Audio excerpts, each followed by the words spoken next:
शांति gold international का जो IPO market में अभी ओपन है ना, ये फ्लावर नहीं है, ये है भाई फायर। और ऐसा मैं क्यों बोल रहा हूँ आपको थोड़ी देर वीडियो देखने के बाद में पता चल जाएगा, जब अपन पूरा डेटा समझेंगे। स्टार्टिंग से एंड तक पूरा वीडियो को देखना है, पूरा रिव्यू आपको समझेगा, पूरा एनालिसिस आपको समझेगा। परंपरा, प्रतिष्ठा, अनुशासन। वीडियो को लाइक नहीं किया अभी तक तो लाइक कर लो, सीधा मैं आपको वीडियो में लेके चलता हूँ। सबसे पहले ना अपन बेसिक डिटेल लेते हैं और बाद में पूरा मामला समझते हैं कि एक्चुअल में चल क्या रहा है। पहली बात, कंपनी का नाम आपको बताया शांति गोल्ड इंटरनेशनल। बिजनेस की मैं बात करूंगा। अभी आप ये समझो कि एक आईपीओ है जो कि मार्केट में ओपन है। इसका बेसिक डाटा अपन ले लेते हैं। आईपीओ मार्केट में कब ओपन हुआ है? 25 जुलाई को। यहां पर अपन अप्लाई कब तक कर सकते हैं? लास्ट डेट है 29 जुलाई। ठीक है, ये निकल के आ रहा है टोटल 360 करोड़ रुपए का। और इससे भी बढ़िया बात यह है कि ये जो टोटल इशू है ना, ये भाई होने वाला है फ्रेश इशू।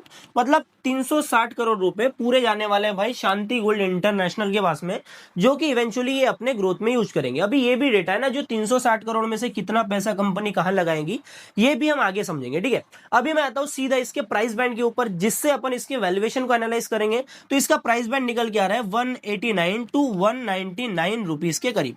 ठीक है, मतलब आप इतना समझ लो कि लगभग 200 रुपए का शेयर है जो हमको इन्वेस्टर्स को मिलने वाला है। तो अपन यहां पर ये नंबर पकड़ लेते हैं 199 रुपीज, जिसके ऊपर अपन कंपनी का वैल्यूएशन को एनालाइज करने वाले हैं। देखो, आईपीओ की बेसिक डिटेल के बाद में अपना दूसरा स्टेप होता है कि अपन कंपनी का धंधा समझेंगे। मतलब कंपनी के पास में पैसा कहां से आता है, फिर अपन देखते हैं कि कितना आता है। पहले एक चीज समझो, देखो आईपीओ की एंड की डेट क्या है। मतलब आईपीओ में अपन कब तक अप्लाई कर सकते हैं? 29 जुलाई। ठीक है, यहां तक अपन अप्लाई कर सकते हैं। इसके पहले मार्केट में ना एक आईपीओ ओपन था जीएनजी इलेक्ट्रॉनिक्स का। जीएनजी इलेक्ट्रॉनिक्स में लगभग 39 लाख बिड्स पड़ी है।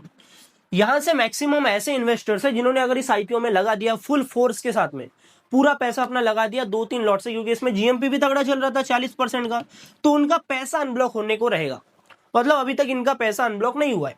अलॉटमेंट बेसिस की डेट बताई जा रही है 28 जुलाई, जो कि लेट नाइट इसका अलॉटमेंट बेसिस क्लियर होता है। और अगले दिन जो 29 जुलाई को इसका जो पेमेंट है वो इनिशिएट हो जाएगा। लेकिन प्रॉब्लम वाली बात यह है कि जब ये इनिशिएट होगा तो सबको इसका जो अमाउंट है वो अनलॉक नहीं होगा, एकदम से नहीं होता है। मतलब यहां पर आपको जो ट्रैफिक है वो कम देखने को मिलेगा। चलो इतना समझ में आ गया। इसलिए मैं बोल रहा था कि भाई ये फ्लावर नहीं फायर है। भले ही जीएमपी हमको कम दिखने को मिले, पर ऐसे आईपीओस पे हमको फोकस करना है, पूरे इक्वेशन समझना है कि ट्रैफिक किस आईपीओ में पड़ सकता है, किस आईपीओ में नहीं पड़ सकता। एनएसडीएल में डेफिनेटली ट्रैफिक पड़ेगा, क्योंकि इतना फेमस आईपीओ है। मतलब जो आदमी आईपीओ में अप्लाई नहीं करता जनरली, जो सीरियल आईपीओ इन्वेस्टर नहीं है, वो भी एनएसडीएल जैसे आईपीओ जब आते हैं तो वो भी आईपीओ मार्केट में कूदता है और वो भी सब्सक्रिप्शन बढ़ाता है। तो शांति गोल्ड का तो सिंपल सा फंडा है कि भाई 360 करोड़ का आईपीओ है, आईपीओ का साइज छोटा है, फ्रेश इशू है टोटल, पर यहां पर कहीं ना कहीं हमको एडवांटेज मिल सकता है कि कम सब्सक्रिप्शन देखने को मिले।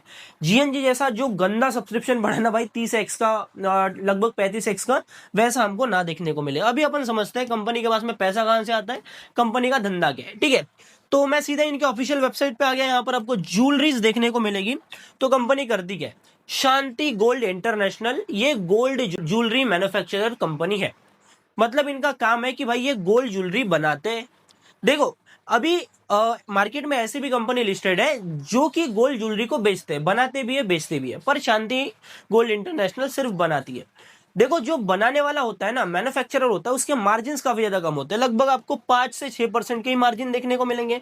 वहीं पर जो बेचता है, टाइटन जैसी कंपनी, उनके मार्जिन भाई 30% के भी ऊपर कभी कभी हमको देखने को मिलते हैं। तो दोनों का ही धंधा अलग है, तो दोनों को अपन मिक्स नहीं करते, अपन इनको अच्छे से समझते हैं। ठीक है, तो इनके मैन्युफैक्चरिंग कैपेसिटी की बात करते हैं उससे पहले अपन समझ लेते हैं कि ये क्या मैन्युफैक्चर करते हैं। 22 कैरेट का गोल्ड ज्वेलरीज ये मैन्युफैक्चर करते हैं। और पूरे इनके मैन्युफैक्चर फैसिलिटी की बात करें तो 13,000 स्क्वायर फीट की इनकी मैन्युफैक्चरिंग फैसिलिटी है, अंधेरी मुंबई में। ठीक है, मुंबई में। अभी ये जो पैसा यहां से उठा रहे हैं ना इस आईपीओ से, ये फंड का ये यूज करेंगे जहां पर अपने मैन्युफैक्चरिंग फैसिलिटी है नई खोलने वाले, और वो खोलने वाले जयपुर में। अभी पूरा डेटा मैं आपको आगे दूंगा कितना पैसा इनकी जयपुर वाली मैन्युफैक्चरिंग फैसिलिटी में लगेगा। पर आप इतना समझ लो कि भाई गोल्ड ज्वेलरी मैन्युफैक्चरर है। इनका टोटल 13,000 स्क्वायर फीट का मैन्युफैक्चरिंग यूनिट है। और इनकी मैन्युफैक्चरिंग कैपेसिटी की बात करें तो टोटल इनकी कैपेसिटी निकल के आती है 2700 kilo gold jewellery.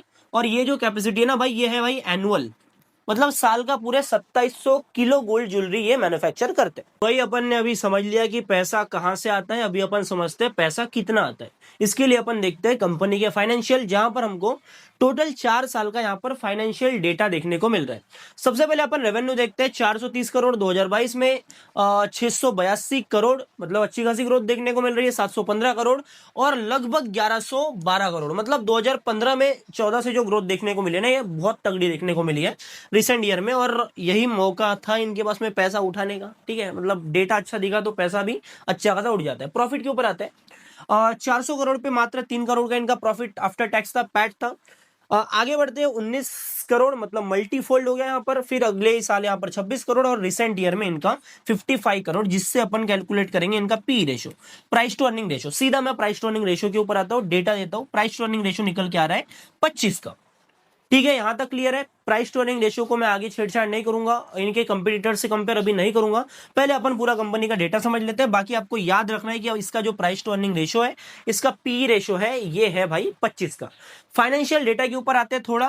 ROCE, return on capital employed, इसका निकल के आ रहा है 26% के करीब। वहीं पर ROE, रिटर्न ऑन इक्विटी, यहां पर निकल के आ रहा है 45% के करीब।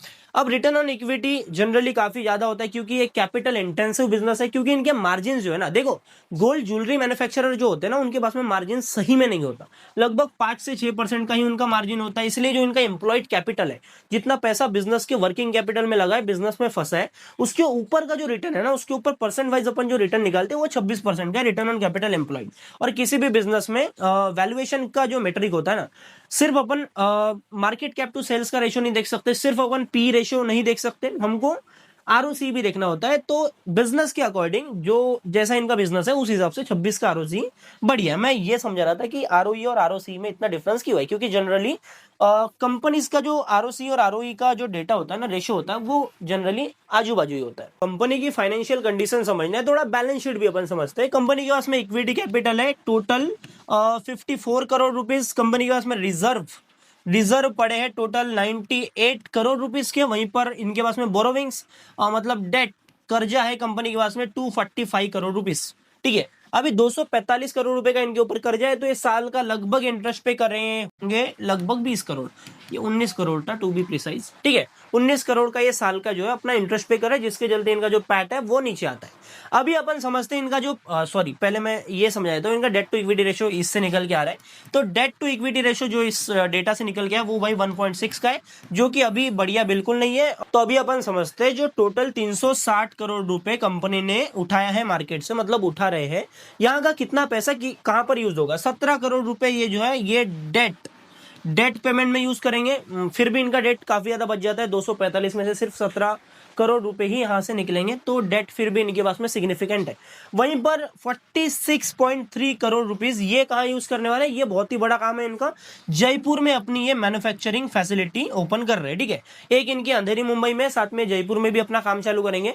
और देखो फ्रेश इशू वाले आईपीओ बढ़िया इसीलिए होते हैं, क्योंकि जो पैसा उनके पास में जा रहा होता है ना मार्केट से निकल के, वो कहीं ना कहीं ग्रोथ में चलता है। अभी इनके पास में एक मैन्युफैक्चरिंग फैसिलिटी ऑलरेडी है, अभी ये जयपुर की भी मैन्युफैक्चरिंग फैसिलिटी ओपन कर लेंगे ना, तो इनके पास में एक स्कोप बन जाता है कि भाई ये आने वाले टाइम में नियर फ्यूचर ये अपना एक्सपेंशन तगड़े तरीके से कर सकते हैं, जो कि इवेंचुअली इनके फाइनेंशियल में रिफ्लेक्ट होता हुआ दिखाई दे सकता है। बाकी जो 200 करोड़ रुपए बचा, वो भाई लगभग इनके वर्किंग कैपिटल में लगेगा, धंधे में पैसा लगता है, तो वहां पर ये पैसा बाकी का लगाने वाले। ठीक है, अभी अपन आते हैं थोड़ा इनके कंपैरिजन के ऊपर। देखो 25 का इनका प्राइस टू अर्निंग रेशियो है, पीई रेशियो। अब इनका मार्केट कैपिटलाइजेशन निकल के आ रहा है, सॉरी एमसी मार्केट कैप निकल के आ रहा है 1400 करोड़ रुपए का। वैल्यूएशन वाइज काफी ज्यादा बढ़िया दिखाई दे रहा है। अभी अपन इनको कंपटीटर्स के साथ में कंपेयर करें तो और भी कंपनीज है। देखो मैं टाइटन की बात नहीं करूंगा, मैं ऐसी कंपनीज की बात नहीं करूंगा जो गोल्ड को मैन्युफैक्चर भी करते हैं और साथ में रिटेल भी करते हैं। ये ओनली मैन्युफैक्चरिंग वाले पार्ट में काम करते हैं, रिटेल वाले पार्ट में 30% से ऊपर का मार्जिन होता है। हमको ये चीज समझना पड़ेगा। जो कि एंटीक गोल्ड मतलब ज्वेलरीज बनाते हैं ना, जहां पर काफी सारे मटेरियल्स का यूज होता है, अभी मेरे को उतना डिटेल में नहीं पता है, पर अब ये समझो। ठीक है, उनको वैल्यूएशन भी ज्यादा मिलती है, टाइटन का 40 के ऊपर की पी रेशियो में चलता है। तो इनके कंपटीटर्स की बात करूं तो 2-3 कंपनीज है, जैसे कि गोल्डमैन इंटरनेशनल, साथ में राजस एक्सपोर्ट, स्काई गोल्ड। इन सभी कंपनीज का price to earning ratio revolve करता है 30 के करीब। ठीक है, मतलब 30 के पी पर इनका रीजनेबल वैल्यूएशन दिखाई दे रहा है। अभी के टाइम पर आईपीओ में जो वैल्यूएशन निकल के आ रही है वो भाई 25 का है। इवेंचुअली इनका जो फेयर वैल्यूएशन है कंपटीटर्स के साथ में, वो भाई 30 का है। तो इसके हिसाब से हमको इतना समझ में आ रहा है कि उतना भी सस्ता हमको ये आईपीओ देखने को नहीं मिल रहा है। बाकी अपन इसके जीएमपी के ऊपर जाएंगे, ग्रे मार्केट प्रीमियम के ऊपर जाएंगे, तो वो उससे हमको और भी चीजें क्लियर होती हुई दिखेंगी। ठीक है, सिंपल से मैं आता हूँ कंपनी के प्राइस बैंड के ऊपर, इस आईपीओ के प्राइस बैंड के ऊपर, जहां पर अपन समझेंगे इसके आईपीओ का total GMP grey market premium. देखो प्राइस निकल के आ रहा है 199 रुपीज। ठीक है, इसके ऊपर इसका ग्रे मार्केट प्रीमियम मतलब जीएमपी चल रहा है अभी के टाइम पर 37 रुपीज। परसेंट के फॉर्म में मैं लिखूं तो 18% का जीएमपी है। क्या ये फेयर है? बिल्कुल फेयर है भाई। इस हिसाब से ये जाएंगे 25 के पी पर ये है तो लगभग 20% अपन निकलते हैं, तो +5 कर दो यहाँ पर, लगभग आपका यहाँ पर रीजनेबल पी निकल के आ जाएगा। ठीक है, तो वैल्यूएशन मार्केट इसको सही दे रहा है। अगर प्राइस बैंड और छोटा होता तो प्रॉफिट और ज्यादा हो जाता। इसका मतलब ये नहीं है कि भाई इसमें प्रॉफिट नहीं होगा। 18% का जीएमपी है तो भाई ये 15 से 25% के बीच में हमको प्रॉफिट लिस्टिंग गेन के दिन देखने को मिल सकता है।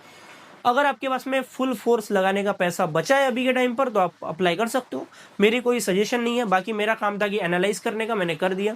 बाकी एनएसडीएल का आईपीओ भी ना मार्केट में अभी ओपन होने ही वाला है, तो उससे पहले अपन सीडीएल सेल के साथ में उसको कंपेयर भी करेंगे, साथ में पूरा रिव्यू वीडियो बनाएंगे, साथ में वैल्यूएशन को एनालाइज करेंगे। तो ये सारी चीजें आपसे मिस ना हो, इसलिए आप चैनल को सब्सक्राइब कर लो और साथ में एक और बढ़िया काम कर लो कि भाई बेल आइकन को ऑल पर सेट कर लेना, ताकि आगे मैं जब भी वीडियो डालूं तो आपसे एक भी अपडेट, एक भी नोटिफिकेशन, एक भी वीडियो मिस ना हो। बाकी वीडियो को लाइक नहीं किया तो लाइक कर लो। मैं मिलता हूं आपसे अगले नए वीडियो में। बाय बाय, टाटा, जय हिंद।